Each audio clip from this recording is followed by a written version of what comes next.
How's it going, everybody? Welcome back to Elvis Junction Reviews. Today we're looking at a WalthersProto product. We are looking at a WalthersProto 58-foot Evans 4,780 cubic foot 3-bay covered hopper for the FMC chemicals.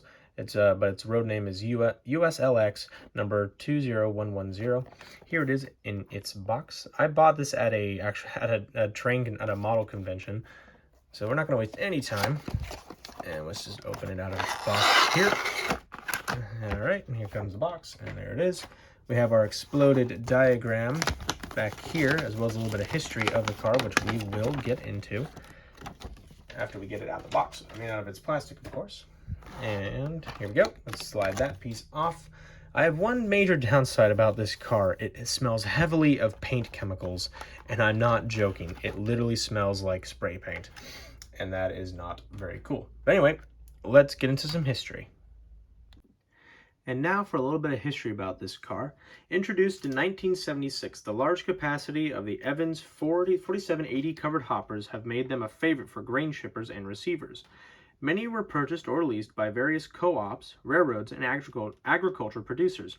Today, they can be frequently found at ethanol plants delivering corn or moving dried distillers' grain to feed mills. And these have been around since the 70s, which makes them quite old. All right, so now let's get into some details, starting with the front. Very quickly, so remember how I said it smells heavily of paint chemicals? I am currently 3 feet away and I can smell it. In fact, if I was like maybe even 10 feet away, I could probably smell it. That's how powerful and how strong the chemicals on this car are. And I maybe should probably box this thing up immediately after doing this review because it might kill me. But anyway, we're going to start here at the top and work our way down to the bottom as we always do. Starting at the top here, you can see a yellow grab iron to grab onto if you climb up to the top of the car. Speaking of climbing, we have our grab irons that traverse the top to the bottom of the car here. We have our step across the gap between the freight cars when they are together. We have our reporting marks, USLX 2010. We have some more structural supports, 3 here, 1, 2, and 3. Here is a little grab iron to when you traverse the car going from this way or that way. We have another set of grab irons right here. And here is our brake handle, as well as our brake chain. And here is the walkway, so when you traverse. Moving on, we have our little coupler, our metal WalthersProto coupler, which refuses to move. Oh, there it goes. It's just not very happy today. And here is the air brake in there. You can see the air brake, air tank reservoir, and some of the piping and mechanics of it right there. It's pretty much the same on the other side, just minus the brake wheel and all the air brake and the air piping and all that. But you can really see the whole structural support of the car. All right, so now let's move on to the side. Moving on to the side of the car here, you can see some illegible writing right up here at the top of the car here. We have some more grab iron ladders right here. We have a pull here, which I believe is for jacking the car up if you need to repair its underside. We have a pipe that runs all the way to the other side of the car right over there. We have our reporting marks again, USLX 20110. We have our capacity, our load limit, and our load weight numbers right here.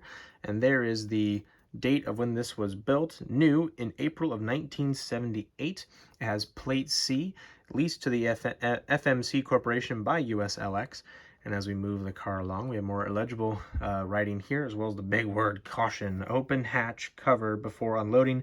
I believe that helps for letting the pressure escape out of the interior of the car. We have a big FMC chemical. And by the way, you do occasionally still see these cars. The FMC chemicals has been faded for a very long time. And as we continue on, we have a little logo for Evans right there.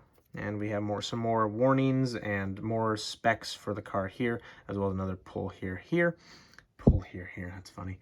All right, so now let's look at the bottom.